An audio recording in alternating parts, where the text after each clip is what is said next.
तो पालक पनीर के लिए सबसे पहले हमें पालक को ब्लैंच करना पड़ेगा, इसलिए मैंने पानी को गर्म करने के लिए रख दिया था। इसमें मैं डालूँगी करीबन 1 टीस्पून नमक और इसमें हमारा जाएगा कटा हुआ पालक। ये मैंने 4 बंडल पालक लिया था, इसको अच्छे से धो के क्लीन करके रख दिया था स्ट्रेन करके। अब इसको इसमें डाल रही हूँ। इसको हम 5 मिनट के लिए हाई फ्लेम पे थोड़ा सा फूटने देंगे, फिर हम इसको स्ट्रेन कर लेंगे। 5 मिनट हो चुका है और ये अच्छे से गल चुका है। इसको अब हम स्ट्रेन कर लेंगे। आप देख सकते हैं मैंने इसको स्ट्रेन कर लिया है और ये पानी को आपको रखना है ताकि सब्ज़ी पकाने के वक्त इसको आप यूज़ करें ब्रॉथ की तरह। अब मैं इसको ठंडे पानी में डालूँगी ताकि इसका कुकिंग प्रोसेस जो है वो बंद हो जाए। अब मैं ठंडे पानी में, बर्फ़ के पानी में ये पालक को डालूँगी और इसको टॉस करना है। इसमें खाली एक ही टाइम इसको ऐसे करके इसको हम फिर से स्ट्रेन करके रख देंगे। तो पालक पनीर बनाने के लिए सबसे पहले मैं कढ़ाई में डाल रही हूँ 1.5 टेबलस्पून रिफाइंड तेल और इसको थोड़ा गरम करने के लिए रख दूँगी। अब मैं इसमें डालूँगी 1/2 टेबलस्पून बटर और इसको ऐसे कर लूँगी मिक्स। इसमें जाएगा ये लहसुन, ये मैंने 7-8 कली लहसुन को थोड़ा सा क्रश करके डाला है। अब इसमें जाएगा 1 टीस्पून ये अदरक ग्रेटेड किया हुआ। अब मैं इसको कर दूंगी मिक्स। बटर को जलने ना दे। अब मैं इसमें डालूंगी 2 मध्यम आकार का कटा हुआ प्याज। प्याज को बारीकी से काट ले और इसको कर दूंगी इसमें मिक्स। फ्लेम को मैंने मीडियम पे रख दिया है। सारे मसालों को अच्छे से 2 से 3 मिनट के लिए मीडियम आंच पे पकाएं और बीच बीच में ऐसे घुमाते रहें ताकि ये नीचे ना लगे और बटर भी नहीं जलना चाहिए।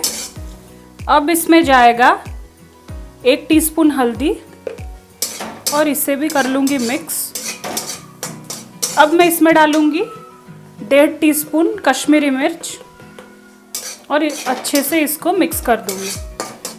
अब ये सब अच्छे से गल चुका है। मैं फ्लेम को करूँगी इस वक्त हाई और इसमें जाएगा 2 छोटे टमाटर के प्यूरे। आप इसको रफली ही प्योरे बनाएं इसका। आप देख सकते हैं मैंने इसका फाइन पेस्ट नहीं बनाया है, इसका टेक्सचर अच्छा आता है ऐसे बनाने से। अब मैं इसको हाई फ्लेम पे 1 मिनट के लिए कंटिन्यूसली स्टर कर लूँगी।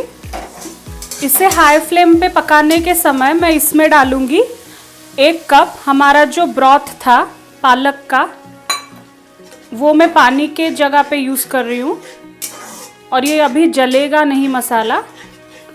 इसको थोड़ा सा फूटने देना है हमें। अब आप देख सकते हैं ये अच्छे से फूटने लगा है।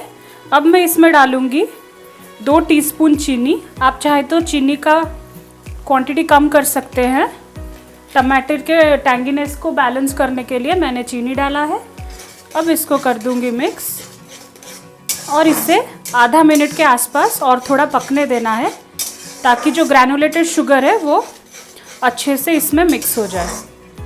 अब आप देख सकते हैं हमारा जो पानी डाला था वो अच्छे से मसाले में मिक्स हो चुका है। इस वक्त मैं डालूँगी 1 टेबलस्पून धनिया का पाउडर और इसको इसमें मिलाना है। अब मैं इस वक्त डालूँगी 1 टीस्पून नमक मसाले को अच्छे से कुक करने के लिए। धनिया डालने के बाद इसको मीडियम फ्लेम पे 2 से 3 मिनट पका लें अच्छे से ताकि कच्चापन जो है मसाले का वो अच्छे से कम हो जाए।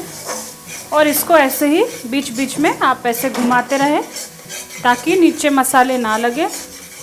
इसको हमें जलने नहीं देना है क्योंकि अब आप देख सकते हैं ये सूखा हो चुका है पूरा, तो इसलिए मैं इसको कंटिन्यूसली मिक्स कर रही हूँ। अब इसमें मैं डालूँगी 1 टीस्पून गरम मसाले का पाउडर और इसको अच्छे से मिक्स कर दूँगी।